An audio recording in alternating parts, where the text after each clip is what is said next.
প্রিয় দর্শক, আসসালামু আলাইকুম। দর্শক, আপনাদের প্রীতি ও শুভেচ্ছা জানিয়ে শুরু করছি আমাদের আজকের প্রতিবেদন। তো দর্শক, আজকে আমরা এক জীবনের গল্প তুলে ধরবো, যার নাম হচ্ছে ফারজানা।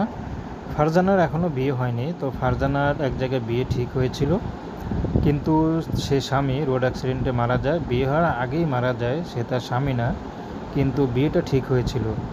এর জন্য ফারজানাকে অনেক ধরনের অনেক কথা শুনতে হয়। অনেকে বলে অপয়া, হয়তো তার আর বিয়ে হবে না, বা যে তাকে বিয়ে করবে সে হয়তো আগে স্বামীর মতো মারা যাবে। এজন্য ফারজানা খুব কষ্ট পায়।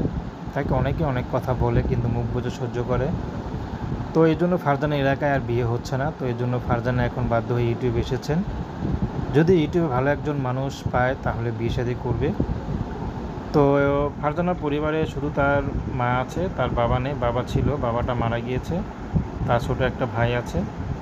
তো ফারজানা লেখাপড়া বেশি দূর করতে পারেনি, ক্লাস 9 পর্যন্ত পড়াশোনা করেছে। তো পড়াশোনার ইচ্ছা ছিল, কিন্তু আর হয়ে ওঠেনি। তো ফারজানা বর্তমানে টুকটাক কাজ করে একটা অফিসে, রিসেপশনের কাজ। তো হয়তো সে কাজটাও ছেড়ে দিবে বিয়ের পর। তো ফারজানা যাচ্ছে ভালো একটা মানুষ যে তাকে বিয়ে শাদী করবে, ভালো রাখবে, ভালোবাসবে, তেমন একটা মানুষ পেলে ফারজানা বিয়ে করতে রাজি আছে। তো দর্শক, বিস্তারিত তার নাম্বারে ফোন দিয়ে জানতে পারবেন। তো প্রেম ভালোবাসা, সাহায্য সহযোগিতা, বিয়ে শাদী করা একান্ত আপনাদের ব্যক্তিগত ব্যাপার। আসুন আমরা 5 ওয়াক্ত নামাজ পড়ি, সর্বদা দেশের সেবা করি। আসসালামু আলাইকুম।